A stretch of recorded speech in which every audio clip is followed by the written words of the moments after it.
Life Audio.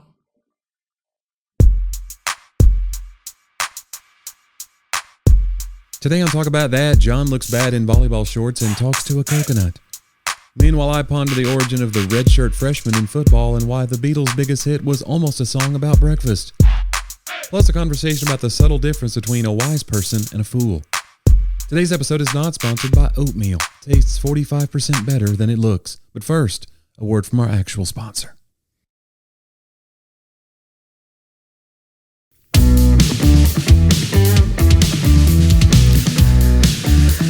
Well, Johnny, let's gather around once again for Talk About That. And I know you think that people don't gather around things together. Maybe they do. Maybe a family right now in that car is gathered around the radio. Well, technically. Like the old days. Yeah. Watching it. I think it's interesting you see those old photos and they're listening to like a radio drama and they're watching the radio. Yeah. Like they're not just like doing something else or like looking at each other. Can you believe this? They're looking at the radio. It's the mental canvas upon which they are creating the images. Yeah, for what they think that they're seeing. Even when you listen to a game, they say the Vols are moving left to right on your radio dial, starting at the 20. Like they want you to have an image in your head that has to do with your radio dial. Interesting. And you're like, there's no dial anymore. No, but they still say it. I've heard. I heard that on Sirius Radio last week. Wow, moving left to right on your radio. You're like, okay. That's it. Yeah. Hey, speaking of, yeah, we did get an email. Oh boy. And it was nice. How would you send an email to the show, John? I think you'd send it to hello@talkaboutthatpodcast.com. Okay. You can visit also the website, and you can become a patron. Support the show, get ad-free content. Yep. You can download all episodes. Where would they go for that? Talkaboutthatpodcast.com. All right. Yeah. Mark sent us an email that just is entitled Praying for You. Oh, boy. With an ellipsis afterwards. That's not like a really praying for you guys. No. Although he said listen to the October 4th episode today after the results of the UT Arkansas game. Yeah. Just wanted to check in on you and let you know that I care. Mm-hmm. Lifelong Ohio State fan. Have had my heart broken many times. Thanks for the podcast. Yeah, but Ohio State's like a perennial winner. See, but that's the thing. They're not. They won national championships. So have we. We won one in 57 and one in 1998. Okay, number one, we have 6 national championships. Well, not in. I mean, I guess you're going to think the guys in the 20s didn't count. I'm just saying, Ohio State is a perennial top 10 team in this era in the last 30 years. We call that presentism. But yes, that is you preferring. But he's saying I've had my heart broken many times. I'm saying not as many times as the Vols the last 30 years. I would say, Mark, that's all I'm saying. You don't know what heartbreak is. Yeah. Compared to. Right. Maybe I'm wrong about that. No. I would say that Ohio State has high expectations and often falters. Well, and it's always about the Michigan game. Like, even if you win all your games, but you lose to Michigan, you're on the hot seat. Right. You know. So. Do we even... Johnny has this theory that if we talk about UT football, people just like, skip. I don't think they do. I think... We lost a game we should have won, and now the pressure's off. That's something me and you agreed on. Like, okay, now the kids will listen to the coaches. Now we don't have this hype train going so strong. We're still top 10. I will say this. We fell to 9. I love the team. Yeah. We really did. We got out-coached on this one. Yeah. And that's hard to admit because I think we have great coaches. But I did read an article that Arkansas brought a brand new, like, exotic defensive scheme. Oh, very exotic. Yeah, very exotic. Sophisticated. Yeah, like pineapples, all kinds of stuff. Weird. But the deal was it was something that our redshirt freshman quarterback has never seen on film. No one's seen it. They held it just for this game and brought it out. And so he literally is walking up to the line and seeing something he's never seen before and trying to make decisions. It's still just, 11 dudes that want to kill you. That's always there. It's always there. John, how did red shirt get a thing? Do you know the history of the red shirt name? Like, what is that from? I don't know. When you get a red shirt I'm going to assume that there was somewhere a red shirt was involved. Yeah, well, what is that about? Yeah, I mean... Maybe it's about blood because it's usually about an injury, right? In the old days, it would have been about an injury. So it's like you get blood on your shirt. It's like that kid's going to have to take a red shirt year. Maybe. Because he got stabbed or whatever. By that exotic defense that they cooked up. What happened was we weren't ready for this because we've been watching film and they had knives. We had no preparation at all. We brought no weapons. No one knew. At all. Okay. We got beaten pretty badly. I mean, we should have been way worse. No, it wasn't. No, I don't think we got beaten. Our quarterback had a chance at the very end on like the 20-yard line to throw the ball into the end zone, and he ran out of the. This is twice this has happened to us, by the way. Yeah, he ran in the last 3 years. Twice this has happened. Knowing, like, just throw it up. Yeah, Joe Milton did it 2 years ago. Just ran out of bounds on the last play with the clock at 0. Like, throw it. Yeah. Throw it through the goalpost. Do something. Are you afraid of getting an interception in the game because you want to affect your numbers? But Nico is young. Okay. I want people to look at me. There was a time in life people would go, that guy, he's that young pastor. He's made some mistakes, but he's young. He's young. But I don't think I get that anymore. Like nobody's. But you also get disrespected when you're young, especially in the ministry. They're like, this guy, he's fired up, but let him have a few years in the ministry. Yeah. He'll be grizzled like us. He'll be jaded. That happened. Yeah, it did happen. They were right. Yeah. The devil threw some exotic defenses at you. That's what happened. This is very similar to my sermon Sunday. You've seen some things. My sermon was on putting on the armor of God. It was very Yeah. Very similar. I should have brought some of this in, the exotic defense stuff, but I didn't. I always used to hear sermons about the armor of God, and the one that I remember the most is people go like, notice there's no armor to cover the back because we don't run, or something like that whole thing. Oh, I don't like that. There's no... I think by definition, a breastplate probably goes all the way around you. Backplate of... A backplate. Backplate of retreat. We don't run, John. I told the church how we want to... These colors don't... Okay, go ahead. I told the church how, we want to take... Anytime we find a list in the Bible, it tweaks the modern mind so much. Because we want to say what's not on the list. I can extrapolate from this. Or just make it all about the list instead of guys, these are obviously somewhat metaphorical. They're real fruits of the Spirit, and Paul's saying, here's one way to look at them. Yeah. But it's not like it's not like the whole thing says put on the whole armor. Meaning, he's not really expecting you to pick and choose from the list. It's kind of like you either put on armor or you don't. The whole thing is an expression of gospel truth. But anyway, I would like to put on the red shirt of patience. Oh, man. Listen, God, I blew it. Right. We'll get them next year. Yeah, maybe let me ride the bench for a year. I blew my knee out for your kingdom. Spiritually. And now... I need to rest. I need to do some rehab on this thing. But can I keep going to school here? Can I please still go to class? Yeah. Sign a few autographs. Yeah, maybe have a tutor. Get an NIL deal. That's what's weird, dude. What's the correlation? NIL deal, megachurch pastor.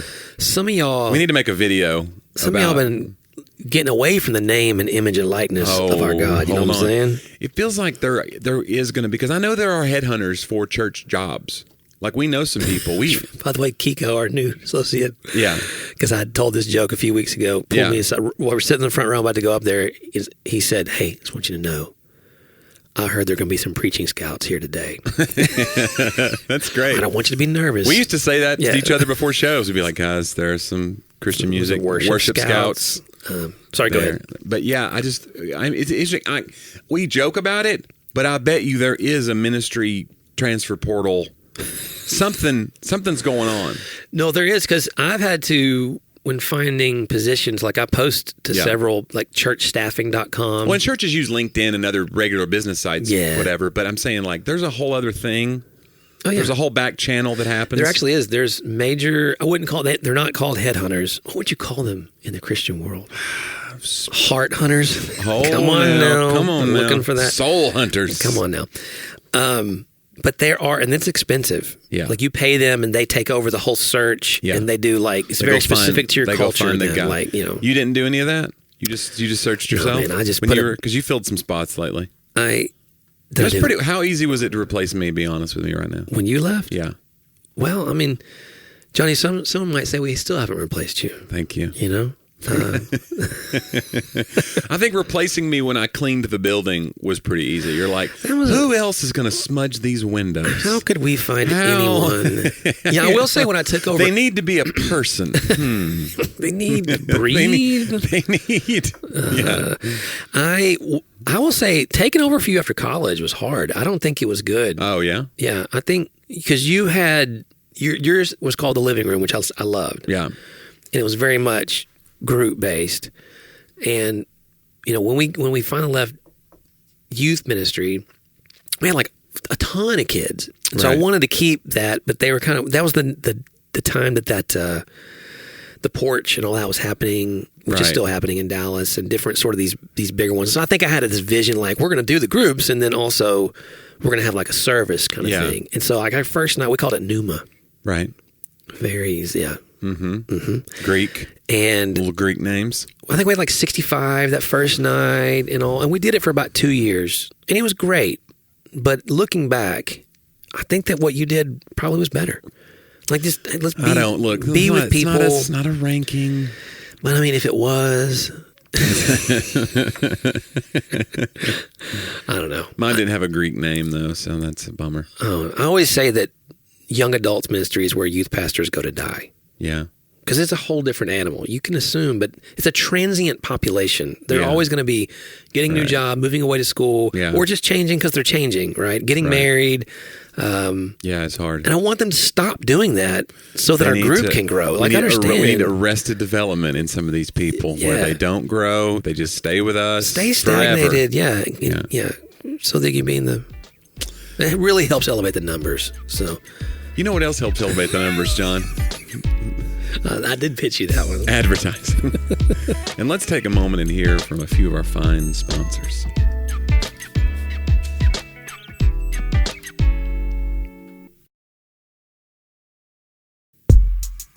And we're back. That was a nice little slow pitch you gave me there. Thank you, John. Well, we're getting better at this. Softball. It's like episode 328. We're learning things as we go. Do you ever watch fast pitch softball? These girls do that weird wind up. It's like a cartoonic. I wait for their arm just to go flying with the ball. Extra crank. Yeah. When it comes out. Man. Underhanded. Yeah. They're humming that thing. And they really are. Yeah. Yeah. It's you just don't. I wonder how that developed, and like two times around is too many. I think like is there a rule against how many times you can wind it? What if you had someone in pictures like, here we go, Sylvia, she's gonna, and she just goes 5 times. 1, 2, 3, 4. Maybe that extra motion takes something off the ball though. You need just one time around. Maybe you don't know how many times she's going to do it, and that's part of the fake out. So the guy starts swinging around 3. That's basically a balk. Then you can't do that. Well, I know what it would be, but we're in your fantasy. John, let me explain the rules. We're in your absurd scenario that you made up, and now you're like, no, it could never work. I'm sorry. That's my fault. No, it's fine. That's fine. I don't know. So you're in volleyball regionals? No. Yeah, we're past regionals. No, we won the district. And you could go to state, though. We could. If we win tonight, we'll go. Not by you, I mean Sadie. No, they've put me in the shorts. What? I couldn't believe it. Holy moly. Yeah. I would think if anybody could look bad in those shorts, it would be you. Yeah. You know? No. Like, you've got a true, like, mid-40s pancake behind. Like, if you put those volleyball shorts on... I don't really... John's got whatever the opposite of cakes is. He's got sheet cakes. My wife... There's no booty. My wife makes comments about it a lot. Yeah. I can't help it. No, it's just like your legs just go straight up into your back. It's like a frog standing on its hind legs. There's just nothing there. There's no meat. It's all right. I don't know. I mean, it's fine. It's whatever. What do you need? What am I going to do about it? Thank you. You know what I'm saying? Yeah. I could buy some of those pants with the padding or whatever, but that feels like I'd be trying too much. Get you a Brazilian booty lift? I always have that level of like, yeah, I don't have enough confidence or pride in myself to go that much into vanity. Because I know this. I could do a lot. Yeah. To what end exactly? Yeah, it's like I would feel like if I wanted to have like calf implants, I would be more afraid of drawing attention to the fact that I had calf implants than the idea of somebody would look at my calves and be like, this guy's calves. Yeah. Or like those things get infected. Like, it's weird. Like, just be a guy with no calves. Yeah. Or like if I went and got some sort of hair treatment that brought my hair back. I think about that sometimes because I probably could. Yeah. What if I had full head hair? This is the best time in history, though, to be a person who has hair loss. Because like we've just moved on. People just shave it and move on, and we like, okay, this is my head now. What if I walked in with a full head of hair? Right. In like 3 months from now, what would you think? Like, John, like I think I'd be, like you said, I'd be embarrassed people to go, oh, he cared enough to do that. I would only think it was normal if you were in entertainment or something. You know, like you go, well, this guy's going to lose work if he doesn't do this. It's a young man's game, whatever. I would never judge somebody that's doing it for that. Yeah. Like, you know, if you're an actor and you start losing your hair, now you can't be cast in certain roles. Yeah. But if you're a preacher and you're doing that, I'd feel like some concern for your self-esteem. What if I got into acting? This is how you're going to get into acting. You're like, well, I got hair. to dress for the part I want. It's not really. I got to dress this scalp for what I need. Interesting. Yeah. Interesting. So now you're really considering it. My wife claims she likes it better. Oh, I think she does. I think you do. I think you do look better. Because I see old photos of you with hair, and it looks odd to me. Well, there was about a 3 to 5 year period there where I went. You're hanging on to some scraps. I went too far. Yeah. Like I should have waved the white flag much sooner. But you don't know what's under there. The white flag is your gleaming scalp. It's a pale, never seen the sun. It was, as you used to say, like a wombat pelt, just right on top of my head. Yeah, it wasn't really. That's okay. Yeah. But yeah, this idea that like you see very few guys that even do the sides, like have the Larry Fine where they have the sides. Yeah. They grow those fine. They grow those normal. If you have that, most people just go ahead and go like, hey. Just take it off. Just take it off. Yeah. But hey, but to me, it's all good. Jason Alexander always keeps that. And I always thought that was interesting. Yeah. We're watching Young Sheldon with Sadie. You ever watched Young Sheldon? Yes. It's so good. Yeah. I mean, and we like Big Bang, but this is so different and so interesting. But he's the drama teacher. This is only interesting to me because I always think, if I had that, I have that. Right. I would shave that. Yeah. But he, again, maybe that's the kind of character I need to go apply for. That's what you do. Is a Jason Alexander type character. You'll be the teacher. People think I look like that guy from, what's the show again? Impractical Jokers. Impractical Jokers. I wonder if his name, but yeah. Would you consider him to be a Jason Alexander type character? I don't. Okay. I consider you to be a character. Good Lord. Hey, Johnny, it's about that time. Oh, is it? Yeah, it's time for my quote of the week. A little segment we call They Talked About That. I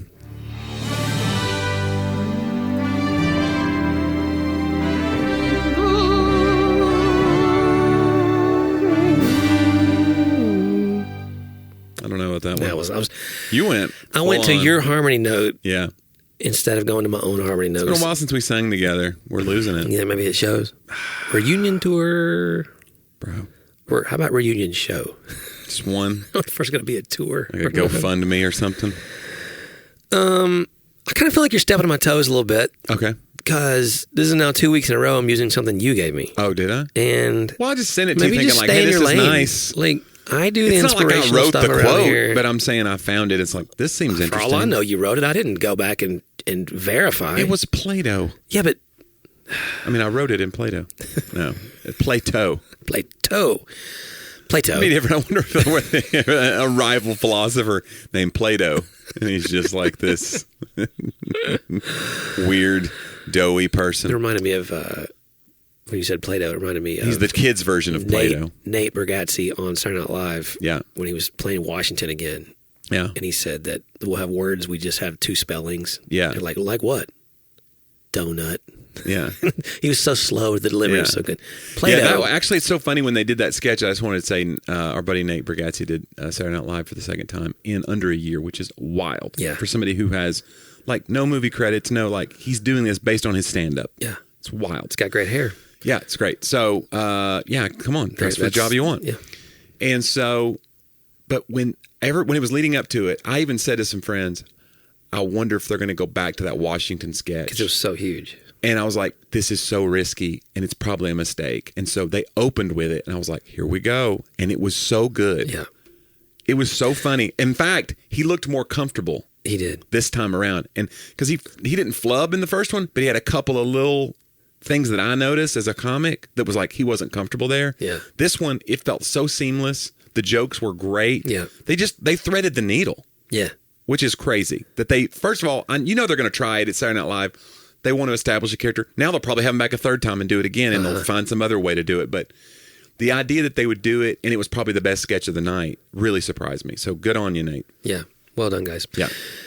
Plato. Yes. Plato said, wise men speak because they have something to say, fools because they have to say something. Yeah. No, I like a good word reversal. I've been both, my friend.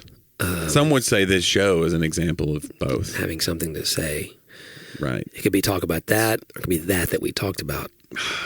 Johnny, if you doubt your powers. Mm-hmm. You give power to your doubts. No, I think it's something, it sounds like I sound like the old man, but it hit me early on as a speaker and a writer.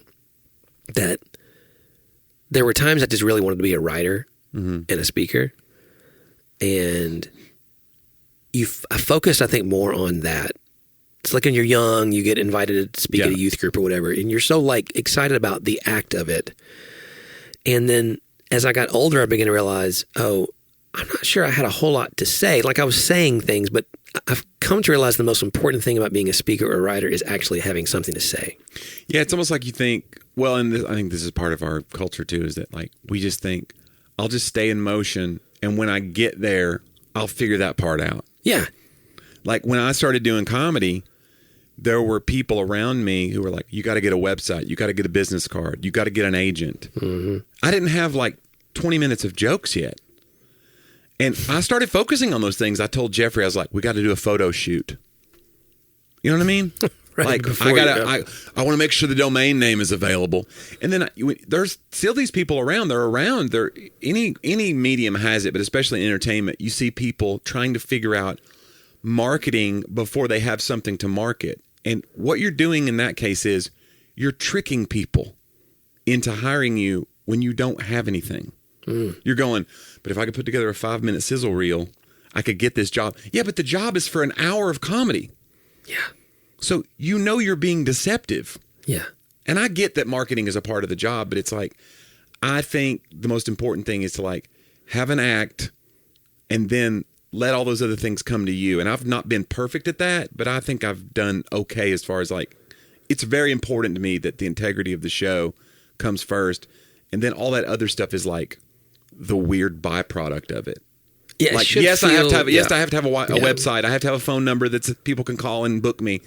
But like, don't let that be the first thing that you think about every day. Like, how am I going to keep these plates spinning? Like jokes, keep it spinning by jokes, right? You know, or in your case, writing or having something to say. No, I agree. It's a very like, well, of course, I write the series ideas, and I'll be. I feel like I want to pray about those things. Sermon series. Yeah, the sermon series. I think you mean like, I write the series that make the whole world. Guys, maybe you've heard of it. Star Wars. I wrote the prequels, and I don't want to claim them, but go ahead. But there's that like when you've done it so long. Yeah. This is my 24th year of being like a full-time or a hired pastor, like on staff. Yeah, that's not the time I did volunteer stuff before. 24 years, there's like patterns, you know, that you really begin to recognize. And also you recognize that, I mean, how many times have I preached on the armor of God? Right. Right. I mean, I would say at least probably 25. Do you ever go back into your old notes and be like, that can be recycled? Sometimes I'll go back and see, did I say something then that was striking me in a certain way? It's rare that I don't really You look at it with fresh eyes now. Yeah. And almost always I look at my old sermons and think, I have something new now that's better. Like I do feel that way. So you think you can add to the Bible? What I'm saying is when I wrote my first book and submitted it to the Bible Foundation to add in Gospel according to all right, maybe you heard of it. Done. Proverbs fourth John. Go ahead. Proverbs 18:2. Yes, actually is great for this. It says, "A fool takes no pleasure in understanding, but only in expressing his opinion." Mm-hmm. I mean, that one always gets me. Like the modern culture was easy to point to. Let me stop you and tell me what I think about that. I think how often though I don't see it as foolishness. We really are trying to get our point across, right? And I think being a person of understanding is so much harder. I told the church Sunday, like, if you really do this, because I said the battle language in Scripture needs to be handled with care. Because it's often today co-opted into other things where we're using scriptural battle language against people when this exact passage of the whole armor of God says explicitly we don't wrestle against flesh and blood. And he tells you who we do wrestle against. And that's what these things are for. I said, so we got to be careful not to just get into this whole spiritual warfare sort of vocabulary and not recognize who the real enemy is or what the real armor actually is.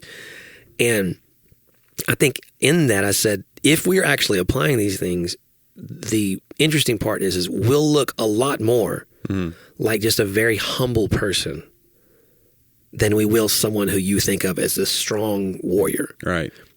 That's I mean, if you look at Jesus, the path of his life is towards a cross.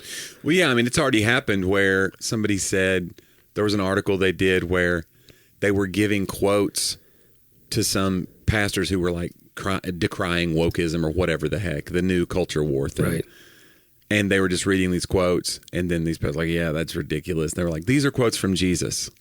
They were like basically trapping some of these church leaders with like Jesus' words. Well, Jesus said that, like laying down your life for your friends and all the stuff that we just go, you know, it's just funny that like, it's not going to be long before you go like, I don't even know if I want to be. I mean, I saw a political speech where they talked about that. It's like, it's time to stop turning the other cheek. Like literally a political guy said this. It's like, we're laying down and it's time for us to fight. And it's like, I don't know that that's the right message. This idea of like, you know, let's take up arms. Well, I think we talked the other day about the party principle and not finding home in those things. I told the church, I was like, and this has really kind of impacted me when I said it because I thought I'd be in the same boat as everybody. I try not to, what are you guys doing? It's usually about what I'm struggling with, and I know we all are. Yeah. But it was like, if I asked us all to raise our hand today and to say who prayed for their enemies this week, I would guarantee you it'd be almost nobody. Mm-hmm. And it's offensive. It's a very offensive, and I'd be right there. But it's like that is the hallmark of the whole thing that makes believers in Christ different. It's literally that. He even goes as far as to say, hey, if you're loving people that's in your family or your friends, like, you know, who really cares about that? Like that's the minimum of just being a human. Yeah. Like people do that left and right. What will set you apart is one, how you love others in the body of Christ to the point of resolving conflict and staying through the process of what those things are because they're hard. And then two is going to be how you love those who hate you and that you pray for those who spitefully use you. And I mean, these are direct quotes. And I'm thinking like, it's so foreign right now to the Christian experience that we've thrown out. I mean, it's like the very essence of the gospel is that I was Jesus's enemy. Mm-hmm. That's the whole essence of the whole thing. By my sin, by the brokenness of the world, I made myself an enemy of God, and yet he pursued me, loved me, redeemed me. And I mean, we kind of forget those things when it comes to us turning that towards others. Yeah. But it's just interesting to me when the very linchpin is now laughable. Dude, there's your book title, Laughable Linchpins. Come on, guys. Oh, man. By John Driver Pendant with Publishing. Jonnie W. HarperCollins. Is HarperCollins still a thing? Okay. Oh, yeah. They were not going to publish it. Isn't there one that's a house? There's a lot of houses. No, I'm saying what's the house? Harvest House? Harvest House. Yeah. Harvest House. Wherever fine books are sold. I do a lot of books with HarperCollins, actually, but they're their Christian imprints. Which Thomas Nelson and Zondervan are both HarperCollins. But anyway. Here's a sermon series I got an idea for you when we were talking. This is good. I like it. This is for the Zennials out there. Okay. So, the New Testament, we're like a New Testament church. So you start referring to the Old Testament as the prequels. Yeah. Come on, man. It's a prequel. We call the series a prequel. Yeah. We're going to go all the way back. We're going to do the entire Old Testament. That's a long series. Yeah. People are going to love that one. Mm-hmm. They do. They're like, where's Jar Jar? They can't find him. He's one of the judges. There's got to be a name close to that in one of the lineages. That's probably true. Yeah, the genealogies. Jar Jar begat. Anyway, Johnny, that's Plato. That was good. Yeah. That guy, he's going places. He's not still around. So. No. But God rest his soul. He said some good stuff. Yeah. I mean, there's some stuff we don't. But we've all been wise. We've all been foolish. That's one of those quotes that, maybe you haven't, but. Yeah. All right. John, let's do Johnny's old jokes. We call it Joke About That.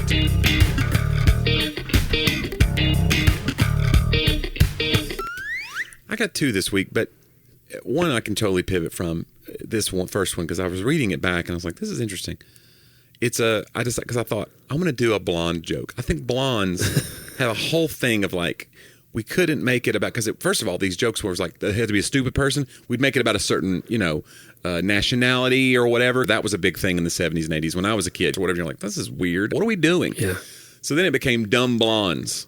That became the weird thing that we aim all our weird, like, and then a blonde does this. So this is one of those. I'd never read this one before. I thought it was funny. This young blonde decided she wanted to pay off all her bills. She started going door to door in her neighborhood, asking if anyone needed something done for a little money. She knocks on the first door. An elderly man answers. Hello, I'm trying to make some extra money to pay off bills. Do you have any odd jobs you need done? The old man replies, well, you can paint the porch. She jumps for joy and says, great, how much will you pay? $100, says the old man. The paint, the rollers, brushes are in the garage. Knock on the door when you're done and I'll pay you. The old man goes back inside as the young blonde bounds off to the garage. Does that poor girl know our porch wraps around the whole house? Asked the old man's wife. Of course she does. You've heard too many dumb blonde jokes. Just at that moment, there was a knock at the door. The old man opens it to find a smiling face. I'm done, and I had enough paint to give it 2 coats. By the way, mister, that's a Lexus, not a Porsche. Now listen, 2 things about this joke. One, it just feels like it's more about the guy should have said porch instead of, because she misheard him. It's not that she's dumb. She misheard him. Yeah. So I don't know that it's really like she thought a porch was a Porsche. Right. He's really the dumb one. Yeah. So that joke's there's a little bit of punchline confusion happening in that joke, but it still made me laugh. Okay, here we go. Joke number 2 is a little bit darker. A murderer was secured to the electric chair about to be executed. The chaplain approached him and asked, "Do you have any last requests?" "Yes," replied the murderer. "Would you hold my hand?" Which, I don't know why that one made me laugh. Okay, go ahead. All right, John, let's do This Week in History to wrap up the show upon that dark turn. We call it Talk About Then. Would you hold my hand? John, this week, 1992, a meteorite struck a parked car in New York. It penetrated the trunk of the car, leaving a small crater underneath. The meteorite weighed 26 pounds. That would have... Yeah, that would cut you. Yeah. Was 1 foot in diameter and was estimated to be 4.4 billion years old. The owner of the car retrieved the meteorite and do you let it cool down? What, is the meteorite hot when it lands? Don't touch a meteorite directly after impact. If you see a meteorite out there, kids, we cannot. I wouldn't know the difference between a meteorite and an asteroid, if you know what I'm saying. So how would I even know? I don't either. But don't touch either. Meteorite, I think, enters our atmosphere. An asteroid stays in the outer. Can an asteroid enter the... does an asteroid become a meteorite the moment... What's just a meteor to an asteroid then? This is... Somebody's screaming at their thing right now. Sorry, guys. There's no way to know. The owner of the car retrieved the meteorite and later sold it for $50,000. Wow. This is my favorite part. She'd recently purchased the now destroyed car for $300, but was able to sell it to a meteorite collector for $25,000. So she got... $75,000 for a $300 car. For right place, right time, John. Come on, man. Isn't that just like our... What are the odds that a meteorite would... It's pretty astronomical. Am I right? Okay. And that's our show. No, we got a couple more. John, this week, 1965, the single Yesterday hit number 1 on the Billboard charts. Probably one of the most famous songs of all time, written primarily by Paul McCartney and credited to Lennon and McCartney. It was initially released on the album Help! The Beatles didn't initially want to release the song as a single since it did not fit their image. They prevented it from being released as a single in the UK, but were unsuccessful in stopping it from being released in the US. I think this is interesting. Yeah. This is a song they didn't want out. Wow. They were like, this doesn't fit. We're trying to go a different direction. And then when it was released in the US on September 13th, it quickly rose to number 1. It is now one of the most recorded songs in pop music history. It's been covered a million times. Yeah. And you know the story about Yesterday, right? That Paul woke up. You ever have this happen where you have an idea, you jot it down or whatever? You used to write songs, a lot of songs, so you probably have had this happen. But to remember the tune, it's not like he had just a little recorder on his phone. This is, the 60s. So he had this tune in his head and he thought, I think this is taken. It was so good that he thought, this is definitely taken, that little piano. But the tune he wrote, Scrambled Eggs, Oh My Darling, How I Love Your Legs. So he would remember how the words went with it. Scrambled eggs, oh my darling, how I love your legs. And I don't know what else he wrote, some other absurd stuff, but that's how he remembered how the tune would go. And then later on, he wrote Yesterday to it. I think Scrambled Eggs is pretty good. Honestly. I mean, come on. Who among us doesn't? When you want some eggs and then you go, hey, by the way, nice gams. You immediately go straight. You know what I'm saying? It's got everything. Everything. Anyway, the Beatles. John, this week, Jack Daniel passed away this week, 1911. And I liked this story because, obviously, Tennessee person. He's an American whiskey maker. According to legend, though, he died of blood poisoning from a wound incurred while kicking a safe because he had forgotten the combination. I did not know that. Wow. So that's a... He died from a toe infection. Yeah. This is 1911, so... Yeah. Forgot the this is a legend, but forgot the combination, kicks the safe, gets blood poisoning from the wound. And, yeah. That's That's some bad luck. That's not like a noble death, really. You know what I'm saying? No. It's not like a... Finally, John, speaking of bad luck and good luck, all at the same time, it's one of those like, wow, what a horrible story. Wow, what an amazing story kind of stories. Okay. This week, 1954, Julianne Kepke was born. She is known as a German airline crash survivor. She was the sole survivor of the Lanza Flight 508 plane crash over the Amazon rainforest in 1971. She fell roughly 2 miles, strapped to her seat, and then survived an 11-day ordeal in the jungle. The plane was struck by lightning, igniting the right wing fuel tank, causing the plane to plummet into the Amazon rainforest, breaking into pieces as it fell. Kepke's mother and another passenger who was riding in their seat row were ejected from their seats, but Kepke remained in hers. She sustained a broken collarbone, an eye injury, a torn ACL, a strained neck vertebra, a fractured shin, and a concussion. The loss of her eyeglasses, along with one eye swollen shut, limited her vision. She spent a day looking for her mother, but to no avail. She did find a bag of candy, which was her only food for the next 10 days. She came across a river and followed it downstream, during which time her wounds became infested with maggots. This woman has been through it. She eventually encountered a lumberman's camp, and they brought her to safety. 14 others, including her mother, had survived the initial crash but died while waiting to be rescued. Kepke was the sole survivor of the crash. There was a movie made about it called Miracles Still Happen in 1974, and the documentary Wings of Hope 2000 are based on her story. Coincidentally, a Lanza crash the previous year also had only one survivor. So this airline, wild. Yeah. One survivor. Like, that's one of those stories you're like, what a miracle. Also, it's a terrible tragedy, but you just go like, the will to move on. All those injuries to keep moving. Yeah. Here's the thing. The bag of candy is what did it for me, because I'd be like, you know what? I got a broken collarbone. My eyes swollen shut. Is that a bag of candy over there? Like, I get it. Your will to live would surge back. You go, is that Reese's? Like, you suddenly feel a life force, you know? That's how much I like. I just needed something to That's hope how much for. I like sugar, you know? I think sugar would be like, I got to save these people. You know what? Yeah. If I can survive this, I'll have more candy. Exactly. That's like, what do you have to live for? Wow.